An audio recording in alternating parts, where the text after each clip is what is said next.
जन तहलका देख रहे सभी दर्शकों को MS नरमल का नमस्कार। दर्शकों, हरियाणा में जो राजनीतिक समीकरण है वो तेज़ी से बदल रहे हैं और तेज़ी से इसलिए बदल रहे हैं कि नगरपालिका के चुनाव भी हैं, इसके बाद पंचायत के चुनाव भी हैं। इन चुनाव को लेकर के बहुत सारी बातें हो रही हैं। राजनीतिक हालात बदल रहे हैं, राजनीतिक दलों की सोच बदल रही है। राजनीतिक दलों की सोच इसलिए भी बदल रही है, जो सत्तासीन पार्टी है, हम बात कर रहे हैं भारतीय जनता पार्टी की। सत्तासीन पार्टी भारतीय जनता पार्टी, उसकी जो सहयोग से जो सरकार चल रही है, जेजेपी जननायक जनता पार्टी, इन दोनों का जो गठबंधन है, उस गठबंधन से ये सरकार चल रही है। लेकिन ये जो नगर निगम के चुनाव है, नगर निकाय चुनाव हैं, इनको लेकर के दोनों पार्टियों का जो गठबंधन था वो टूट चुका था। इस चुनाव को लेकर, नगर निगम के चुनाव को लेकर के दोनों पार्टियों ने अलग अलग चुनाव लड़ने का निर्णय कर चुके थे। भारतीय जनता पार्टी ने एक जो प्रदेश स्तर की बैठक थी उसमें निर्णय कर लिया था कि आगामी जो नगर निगम का चुनाव है, वो नगर निगम का चुनाव भारतीय जनता पार्टी अकेले लड़ेगी और जजपा अपने हिसाब से लड़ेगी। और जब ये निर्णय हुआ तो इस निर्णय के बाद बहुत सारी बातें उठी हैं, बहुत सारे सवाल उठे हैं। सवाल इतने गंभीर थे कि जो विरोधी दलों के लोग हैं, उन्होंने इस गठबंधन की टूट को एक हथियार बना लिया और बड़े बड़े इल्ज़ामात भारतीय जनता पार्टी और जेजेपी पर लगाने शुरू कर दिए। लेकिन इल्ज़ामात की इस फहरिस्त में जैसे ही आलोचना तेज हुई है, तो फिर रात को अचानक ये खबर आई है कि भारतीय जनता पार्टी ने जजपा से नगर निगम चुनाव को लेकर के फिर से समझौता कर लिया।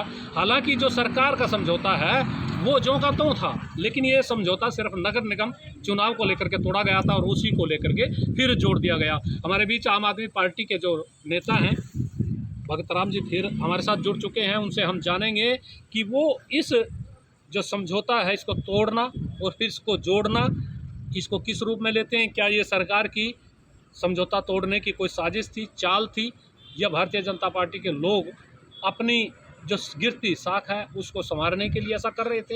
ये आखिर हुआ क्यों है, इसके पीछे वो क्या सोच रहे हैं? इससे पहले दर्शकों, हमारा आपसे अनुरोध है कि आप इस खबर को लाइक भी करें और शेयर भी करें। भगत राम जी के साथ जुड़ते हैं।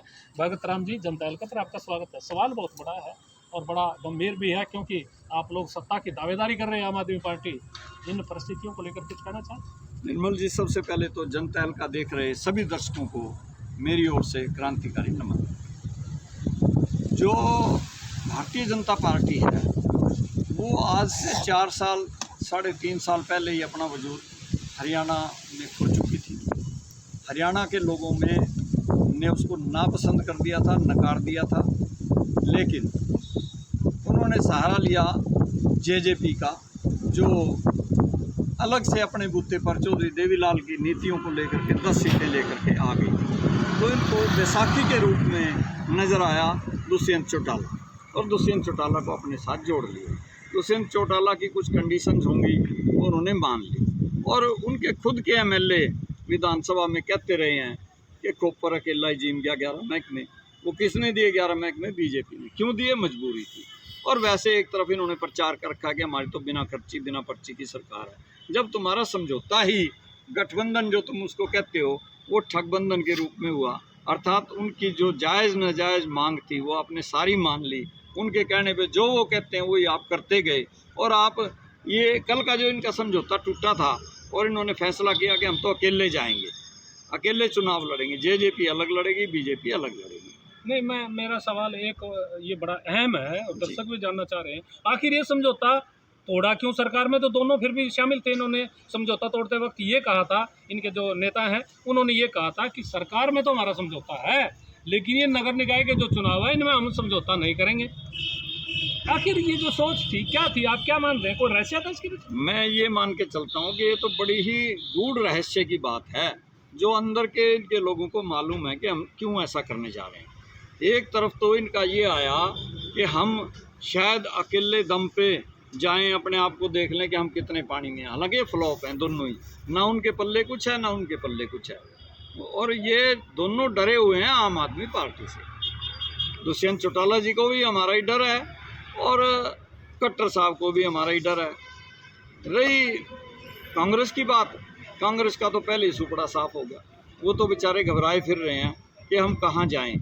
पूरे देश में उनकी बेइज्जती हो चुकी है, उनको कोई पसंद नहीं कर रहा, इनका भी वजूद ख़त्म हो रहा है। लेकिन इन्होंने फिर ये देखा कि हम देख लेंगे, बिक तो गए ही हैं, पिट जाएंगे, अकेले अकेले पिटेंगे, पिटना तो है ही है, दोनों की वो ना हो इकट्ठे भी पिटे। लेकिन फिर जब इनको हमारे डर में देखना पड़ा, बाद में बात की, कोई सेटिंग होगी, कोई ना कोई कंडीशन उनकी फिर मान ली होंगी कि भाई तुम ज़्यादा ले लेना, हम कम ले लेंगे, चेयरमैन तुम्हारे ज़्यादा नाम कर देंगे, दोनों लड़ेंगे, इकट्ठे रहेंगे तो शायद कुछ खड़े हो पाएँ आम आदमी पार्टी के सामने। अकेले अकेले तो हमारा दम नहीं है। तो निर्मल जी वास्तव में दोनों ही इंडिविजुअल रूप से हार मान चुके हैं आम आदमी पार्टी से। आम आदमी पार्टी से। लेकिन सवाल ये है कि ये जो समझौता टूटा है और फिर बना है, तो बंदरबाट का कोई खेल था क्या? ये तो ऐसा ही लग रहा है कि बंदरबाट ही है। अगर बंदरबाट ना होती तो क्यों तो इनका गठबंधन टूटता, ठगबंधन कहूँगा मैं उसको, क्यों वो टूटता और क्यों दोबारा जुड़ता। रात रात में कौन सी ऐसी गिद्दड़ सिंगी हाथ लग गई कि दोबारा से इनका गठबंधन हो गया। पहले जैसे कंडीशनें माननी गई थी, इस बार उससे भी ज़्यादा माननी गई होंगी कि अब तो हम कह भी रहे हैं, विधानसभा में बातें भी उठी कि भी क्यों कमीशन खोरी चल रही है, क्या है। उन्हीं के एमएलए उठा रहे थे, अपनी पार्टी के एमएलए वहाँ बदनाम कर रहे थे। लेकिन अब ये कह दिया होगा कि हम कुछ नहीं कहेंगे, 2 साल जो भी तुमने करना कर लो, निकाय में हमारी नाक बचाओ। लेकिन वो बचती नहीं किसी कीमत पे भी। वो तो आम आदमी पार्टी के जितने भी चेयरमैन खड़े करेंगे, लगभग सब आम आदमी पार्टी के जो नेता हैं, आम आदमी के पार्टी के जो कार्यकर्ता हैं, वो इन सीटों पे काबिज होने वाले हैं। हमारी मेजोरिटी आएगी निकाय चुनाव में और सरकार को पता लग जाएगा कि हम कितने पानी में, जेजेपी कितने पानी में है और बीजेपी कितने पानी में। ये पानी की बात आ रही है, कितने पानी में हैं उसका पता चल जाएगा। लेकिन पानी का पता तो विधानसभा में भी चला है, जब इनके जो एमएलए थे उन्होंने सरेआम ये बात कही है कि भ्रष्टाचार हो रहा है, कमीशन खोरी हो रही है, तहसीलों में लूट हो रही है, भ्रष्टाचार बहुत बुरी तरह से चल रहा है और ये सरकार उस भ्रष्टाचार को रोकने में नाकाम है। ये इस तरह के इल्ज़ाम तो लगने के बावजूद सहयोगी दल के एमएलए है वो सरेआम विधानसभा में इल्ज़ाम इस तरह के लगाए और इसके बावजूद ये समझौते तोड़ना और फिर जोड़ना। तो इन तोड़ने और जोड़ने से जनता में किस तरह का संदेश जा रहा है, आप लोग क्या सोच रहे हैं? मैं तो ये कह रहा हूँ निर्मल जी कि ये बात सही है कि सत्ता लोलुपता में ये जोड़ तोड़ किए जा रहे हैं। चाहे किस हद तक इनको प्रदेश की कोई दिक्कत मतलब परेशानी नहीं है, प्रदेश की कोई चिंता नहीं है, ना वर्कर्स की चिंता है, ना तो ये वर्कर की सुनते और ना स्टेट की जनता के हित की कोई बात करते। भ्रष्टाचार पहले से 4-5 गुना बढ़ गया है और ये सिर्फ एक ही गिरगिट की तरह आंख के मुद्दे बैठे हैं कि कोई भ्रष्टाचार नहीं, हमारी तो बिना खर्ची पर्ची की सरकार है। लेकिन आम आदमी जो है, जिनके बीच में हम रहते हैं, वो बताते हैं कि जो पहले 10 रुपये में काम होता था उसके लिए 50 देने पड़ते हैं। अगर ना दो तो ये कहा जाता है कि ऊपर बड़ी सख्ती है, अब उतने में काम नहीं चलेगा, इसलिए आपको कुछ ना कुछ तो करना पड़ेगा। जनता त्राही त्राही कर रही है भ्रष्टाचार की वजह से और आम आदमी पार्टी की तरह वो आशावादी निगाहों से देख रही है। आशावादी निगाहें होनी भी चाहिए। ये दोनों के बीच जो समझौता हुआ है दोबारा से निकाय चुनाव को लेकर के सरकार में, हालांकि पहले हिस्सेदारी है इनकी जजपा और भाजपा की, क्या ये जो नई जो पारी अब शुरू कर रहे हैं ये समझौते के बाद आज से, तो क्या लोग इसको एक्सेप्ट कर लेंगे इस चुनाव को लेकर के, नगर निकाय के चुनाव को लेकर के? क्या लग रहा है आपको, या आपको कहीं जो दोनों का जो गठबंधन है वो कहीं मुकाबले में खड़ा नजर आ रहा है? निर्मल जी, ना तो ये इकट्ठे हमारे सामने कहीं टिकते हैं, क्योंकि रैली भी तो इकट्ठे ही की है इन्होंने। रैली इनकी फ्लॉप होगी, हम 1 नंबर पे चले गए। कांग्रेस का तो था ही कुछ नहीं रैली में। उसके बाद इन्होंने कुछ किया, लेकिन उससे कई गुना ज़्यादा हमारे लोग थे, हमारी रैली इनसे 100 गुना सफल रही। ये इकट्ठे ही देख रहे थे। उसी भय में आकर के इन्होंने ये दोबारा से गठबंधन किया कि जब हम इकट्ठे इनके सामने खड़े नहीं हो पा रहे तो अलग अलग हमारे पल्ले क्या है। आखिर अलग अलग तो हम बिल्कुल ही जीरो पे आ जाएंगे। उस नाक को बचाने के लिए आए हुए हैं, लेकिन इनकी वो नाक नहीं बचने वाली। और ये जो गठबंधन है वो भी सत्ता लोलुपता में हुआ है, आम आदमी के भय में हुआ है। आम आदमी इनसे पूरा नाराज़ है, वो इनको बिल्कुल सत्ता के नज़दीक फटकने नहीं देना चाहता। और आप देख लेना, अभी निकाय चुनाव के बाद इनका ये जो गठबंधन ठगबंधन है सब बिखर जाएगा और ये आपस में एक दूसरे से बात करना भी भूल जाएंगे। हाँ, सरकार चलाने के लिए जिसमें मलाई चाट रहे हैं उसके लिए शायद वो अंदर खाते अपना गठबंधन चलाए जाएँ। मुझे तो ऐसा अंदेशा है कि कहीं निकाय चुनाव के बाद इनकी सरकार ही ना गिर जाए। सरकार ही ना गिर जाए, बात बड़ी है। और जो बात आप कह रहे हैं, वो जो चुनाव था विधानसभा का उसमें भी बातें आई थी। बातें क्या थी? जो भारतीय जनता पार्टी है, दर्शकों आपको थोड़ा सा याद दिलवाना चाहेंगे और पिछले विधानसभा चुनाव में की जो स्थिति है उस पर लेके जाना चाहेंगे। भारतीय जनता पार्टी का दावा था कि 75 पार हम होंगे, यानी सरकार में दोबारा से फिर आएंगे और 75 पार यानी 75 पार का 75 सीटें विधानसभा की जीतेंगे। और उसके जवाब में जो भारतीय जनता पार्टी के जवाब इस बात के जवाब जेजेपी जो अब सहयोगी पार्टी है वो कहती थी 75 पार नहीं, जमुना पार पहुँचाएंगे। वो बातें याद है आपको? मुझे पूरी तरह याद है निर्मल जी, और मैं यही कहना चाहूँगा कि जो पार्टी ये ख्वाब देख रही थी कि हम 75 पार का मतलब ये कि एब्सोल्यूट मेजोरिटी में आ जाएंगे, हम प्रदेश में जो करना चाहें कर सकेंगे, लेकिन जनता ने इनको वो सबक दिया कि ये बेचारे सरकार बनाने के नज़दीक भी नहीं रहे। इनको इंडिपेंडेंस का सहारा लेना पड़ा, फिर इनको बात नज़र नहीं आई, उनका भी विश्वास नहीं किया कि इंडिपेंडेंट हैं कहीं भाग ना जाएं।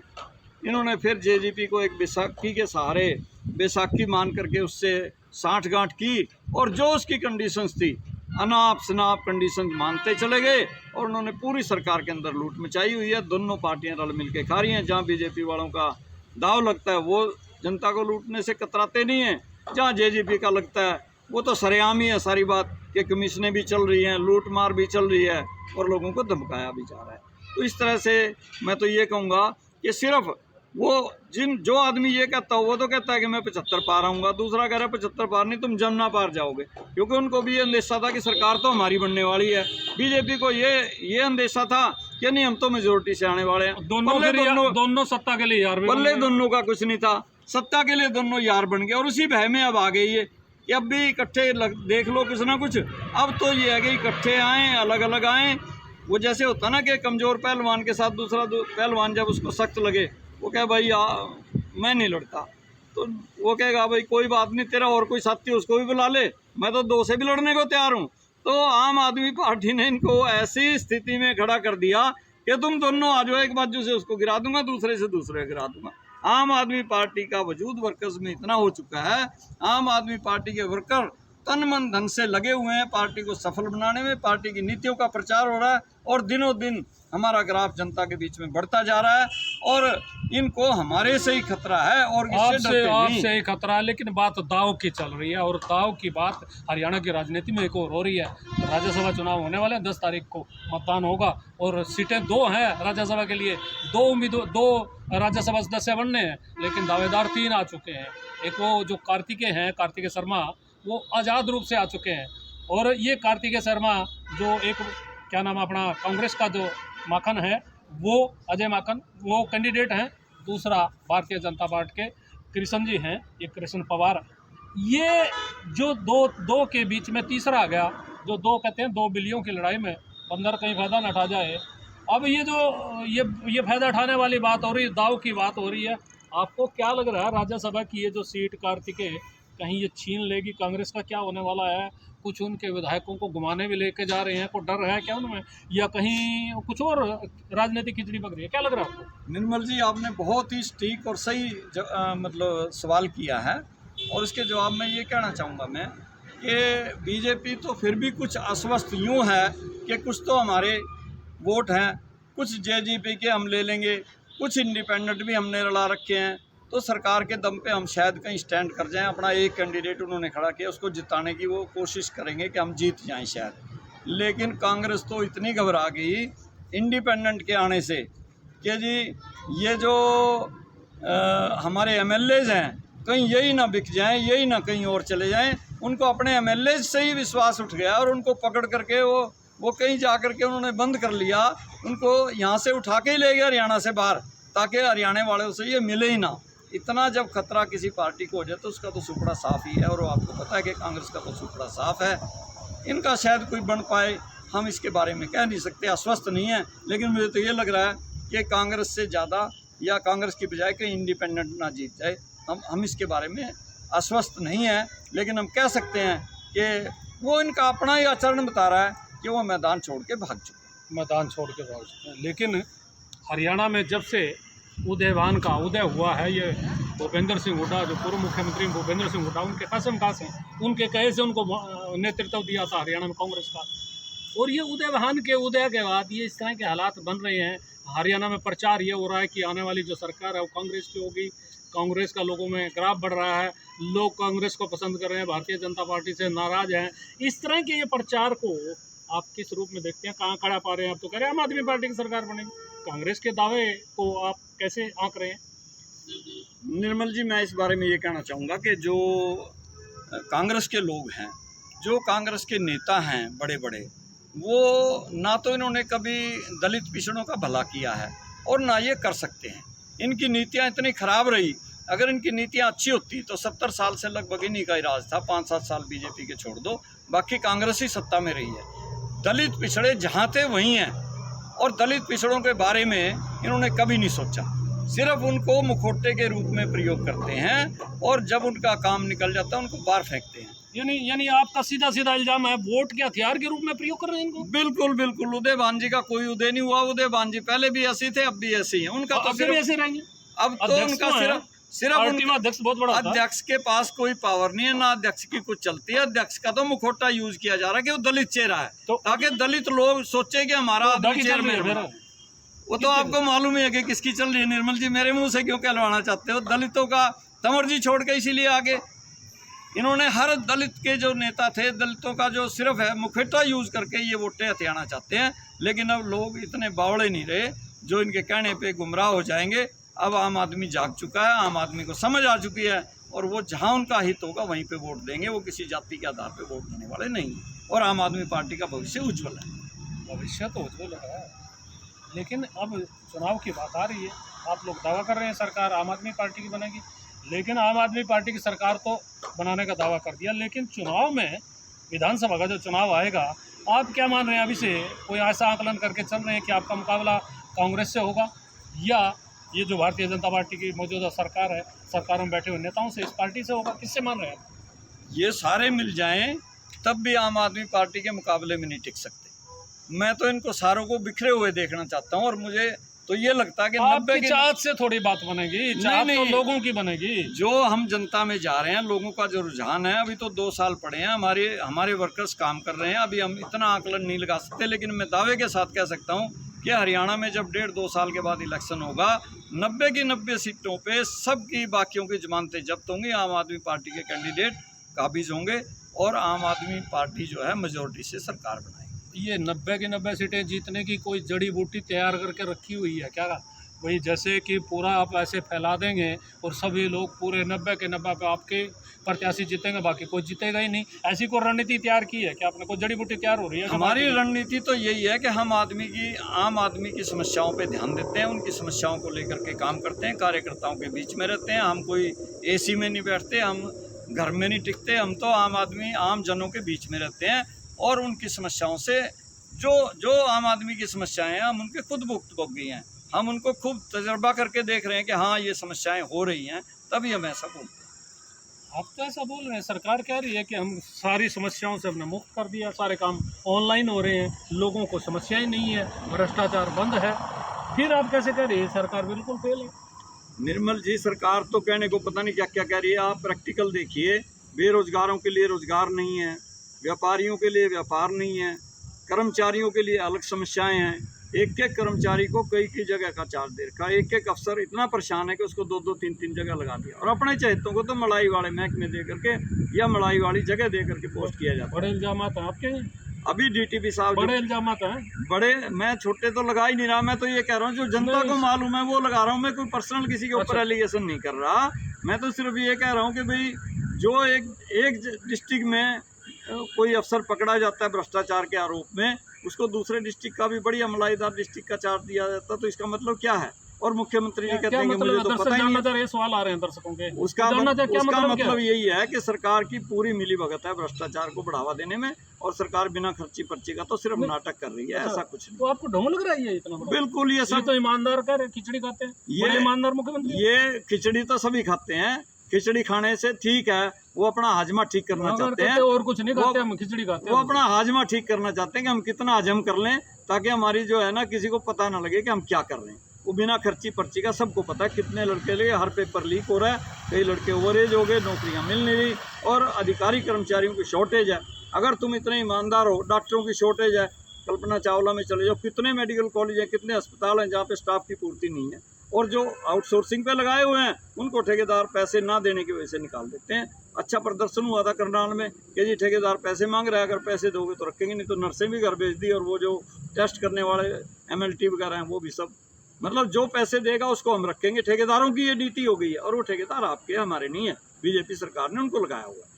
बीजेपी सरकार ने ऐसी नीतियां ला दी, ना तो कोई आदमी पक्का होगा और ना ही कोई उसका काम होगा। जो कमीशन खोरी चलेगी ठेकेदारों के थ्रू, हमें मांगने भी ना पड़े और हमारे घर भर जाएं, ऐसी नीति बीजेपी की मुझे नज़र आती है।